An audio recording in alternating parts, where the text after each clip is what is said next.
Finally મિત્રો તમારો ભાઈ નાઈ ધોઈને રહી ગયો છે તૈયાર. તો બધાને જય શ્રી રામ. અને કપડાં કંઈક આવા પહેરી લીધા છે. અને આજ તો રખડવાનો દી હોય આપણે તો અઠવાડિયામાં એકાદો દી એવો આવે જ તે કે રખડી લેવાનું, મોજ મસ્તી કરી લેવાની. તો આજે અમારે જવાનું છે બહારગામ. બહારગામ નથી જવાનું, હાલીને બહાર જવાનું છે. अरे कहना क्या चाहते हो? બહારગામ તો ઠીક, હવે કાલ તો જઈને આવ્યા. હવે દરરોજ થોડુંક બહારગામ જવાય, એમાં પછી અત્યારે મંદી હાલે છે. દરરોજ બહારગામ જઈએ તો ભૂખ ભેગા થાય. वाह क्या मुस्कुराहट है. હારું હાલો મિત્રો, મળવી હમણાં ઘડીક રહીને. ખાઈ પી લીધું છે એટલા માટે. कौन है ये लोग? कहाँ से आते हैं? ફાઇનલી મિત્રો અમે પછી હાલીને નીકળી ગયા હતા. મેરડીમાં હાલીને જવાનું હતું તો હાલીને નીકળી ગયા હતા. અને આ છે અમારો ઘેલો નદી. ગઢડાથી જે આવે ને અહીંયા આણંદ પરના રોડ કાંઠે થઈને નીકળે છે. અહીંયા છે આણંદ પર ને આ છે નદી. ખાલી રોડનો જ ફરક છે.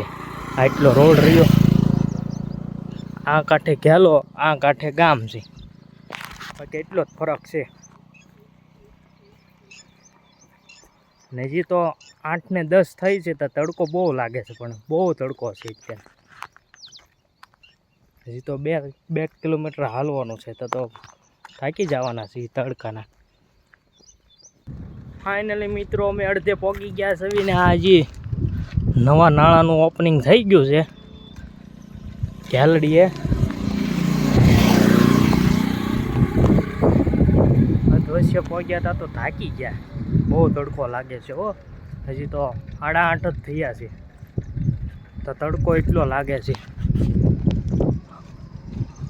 કેવો મસ્ત મજાનું ઉપરથી જોયું તો કેટલું લાગે જો.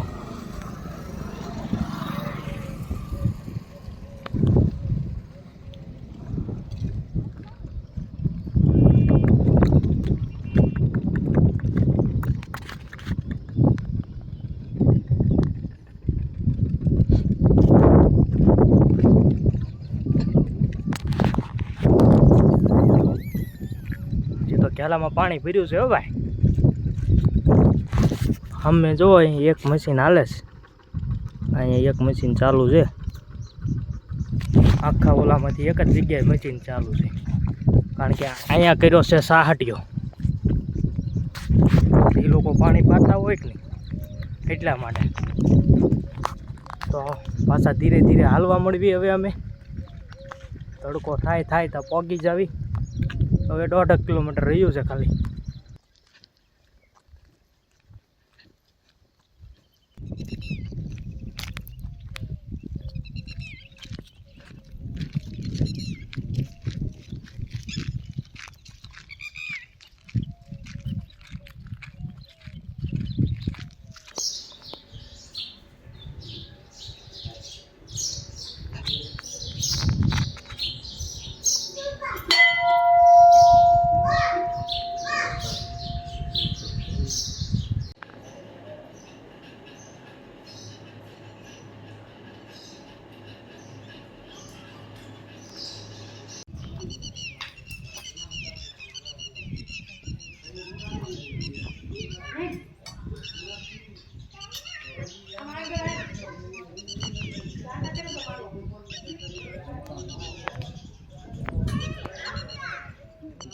મેં હાલીને પહોંચી ગયા હતા ને દર્શન તમને કરાવી દીધા છે.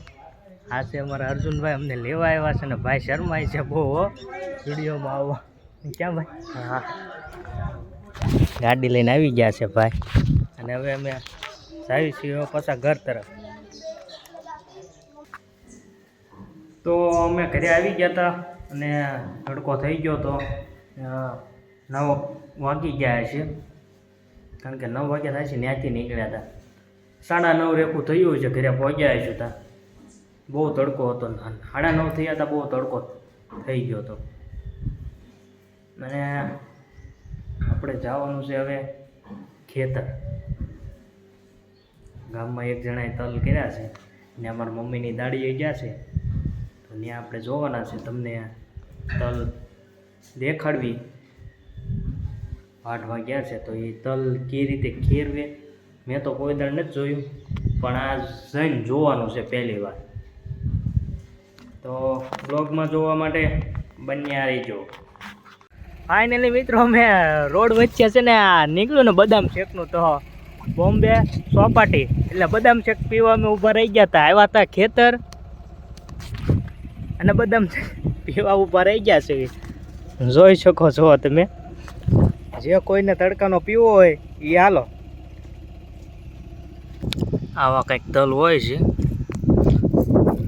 ખેતરમાં તલ ઊભા છે, સામે દાડિયા વાઢે છે. આવું ગલ્યું કરી છે, પૂળા બાંધે અને પછી સુકાઈ જાય એટલે આ બુંગળમાં છે ને ખેરવાના હોય. આમના લીલી લીલી પૂળીઓ બાંધી દે આ રીતના. આની રેખું છે ને સુકાઈ જાય અને પછી છે ને એને ખેરવી નાખો.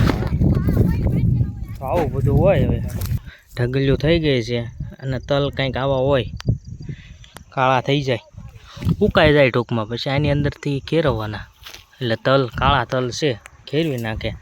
આ બધી લીલી ઓગળીઓ છે, નાની નાની ઓગળીઓ કરી નાખી છે. તો ફાઇનલી મિત્રો પાછા ઘરે વી આવ્યા હતા, ખેતર જઈને પાછા વી આવ્યા હતા ઘરે. તડકો તો તમને ખબર જ છે બહુ પડે છે એમ ગામડાઓમાં તડકો. અને તમને બધાને એ નથી થતું ને ઘરે ફરી એના ખાટે આવીને કેમ બ્લોગ ઉતારે, પણ આપણને ખાટ ફેવરિટ છે. મજા આવે હિસકો ખાવાની આખો દી. નવરા પડવી એટલે આપણે હિસકો વહી આવવાનું. એટલે આ પાછું ઇન્ટરનેટ સારું હાલે છે, ખાટે બેઠા એટલે બે કામ થાય. હિસકાનો હિસકો ખવાય અને ફોન ઘુમાડવો હોય તો ફોને ઘુમાડી શકાય. અને બીજી વાત એ કે અમારે દીશુબેન રહ્યા ને એ બ્લોગમાં હવે કાંઈ આવશે નહીં, તમને એકેય જગ્યાએ જોવા નહીં મળે, કારણ કે એ વહી ગઈ છે એના ઘરે. તો હવે ક્યારેક ઘરે જાવી, ભાણીબેન પાસે જાવી ત્યારે એ બેન બ્લોગમાં આવશે. નકર મજા આવતી હતી, ભાણીબા હોય ને તો રમાડવાની મજા આવતી હતી. એવી કેટલા 5 મહિનાની થઈ છે તાદી લોકો તેડી ગયા. રમવા એવડી થાય ને અને અમે રમાડી એકવી. એ દાંત કાઢવા શીખી હતી અને અમે રમાડી એકતા હતા. તા એ એના ઘરે જવાનો સમય થઈ ગયો. તો દીશુબેન વગર ગમતું નથી, આમ ઘરમાં સૂનું સૂનું લાગે. નકર તો દેકારો કરતી હોય કાં રોતી હોય, એના ઉકારા કાંઈક ને કાંઈક ચાલુ જ હોય નહીં નવા. બેન બાને તો પાછું એવું બહુ આવડી ગયું હતું, એને હિસકો ચાલુ હોય તો હોવાનું, કોક તેડીને રખડાવે તો રમવાનું. ખાલી ખાટે ઉડાવી ને તો પાછા ધન પસાડા કરવા મળે. તો હવે દીશુબેન પાસે જાવી ત્યારે મળશું. હવે દીશુ તો મારો બ્લોગ જોતી હોય તો ભૂલી ન જતી હો પછી. તો સારું હાલો મિત્ર, વાગી ગયા છે 11:15 અને હમણે જમવાનો સમય થઈ જાય છે. તો હમણાં જમી લેવી. બપોરે જમી કરવીને તો નવરા થઈ ગયા હતા ને આજ મેચ આવતી હતી તો મેચ જોઈ નાખીને બહુ તડકો હતો આજ તો, અને પડી ગઈ છે સાંજ. કારણ કે વાગી ગયા છે 6:15 થઈ ગયા છે ને જવાનું છે વીરડી.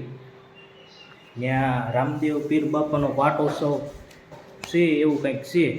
તો ત્યાં જમવાનું આમંત્રણ આવ્યું છે તો ત્યાં બધાને જવાનું છે. તો હવે જવી વીરડી જઈને મળવી. તો અમે ભારતી દાદાના મંદિરે આવી ગયા છે ને તમને દર્શન નથી કરાવ્યા દાદાના, અને દાદાના તમને દર્શન કરાવી દેવી. અત્યારે તો મંદિર બંધ છે તો દર્શન કરી લેજો બધા. આવું કંઈક મંદિર છે.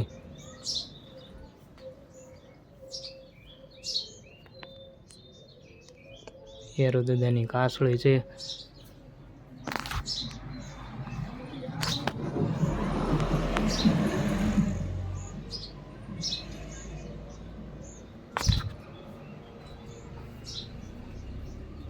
તમે બધા દર્શન કરી લેજો, ભૂલતા નહીં પાછા.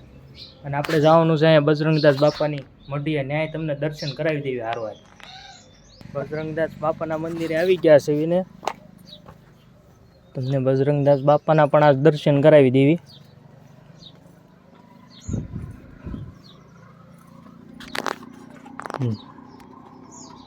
જય બજરંગદાસ બાપા, દર્શન કરી લેજો બધા. આવી કંઈક જગ્યા છે બજરંગદાસ બાપાની. અને મઢોલી ઉપરથી તો જુઓ આવો કંઈક ગામનો, મંદિરનો, તળાવનો વ્યૂ કંઈક આવી રીતે આવે છે. તો વેડી જવાનું તમને કીધું હતું, પણ આપણે પહેલાં આવી ગયા હતા. મેં કીધું કેદુના દર્શન નથી કરાવ્યા તો આપણે દર્શન કરાવતા જઈએ. બજરંગદાસ બાપાના, ભારતીજી દાદાના, હનુમાન દાદાના દર્શન તમે કરી જ લીધેલા છે. તો હવે વેડી જવા નીકળવી છે એવી. તો મળવી હવે વેડી જઈને પાછા. ફાઇનલી મિત્રો અમે પહોંચી ગયા હતા વેડીને, રામદેવ પીર બાપાનું મંદિર આ જગ્યાએ છે, ત્યાં જાવી છે. રામદેવ પીર બાપાના દર્શન કરાવી દેવી તમને.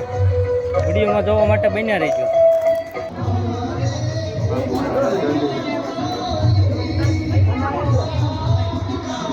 તમે બધાએ રામદેવ પીર બાપાના દર્શન કરી લીધા છે. આજ મેં ઘણી જગ્યાએ તમને દર્શન કરાવ્યા છે. મેરડીમાં ભારતી દાદાએ, બજરંગદાસ બાપાએ, રામાપીર બાપાએ. તો તમે બધા દર્શન કરી લેજો. અને મારો બ્લોગ તમને ગમ્યો હોય તો લાઈક કરજો, શેર કરજો અને સબસ્ક્રાઈબ કરજો. આપણે અહીંયા બ્લોગને પૂરો કરવી છીએ. તો બધાને જય શ્રી રામ.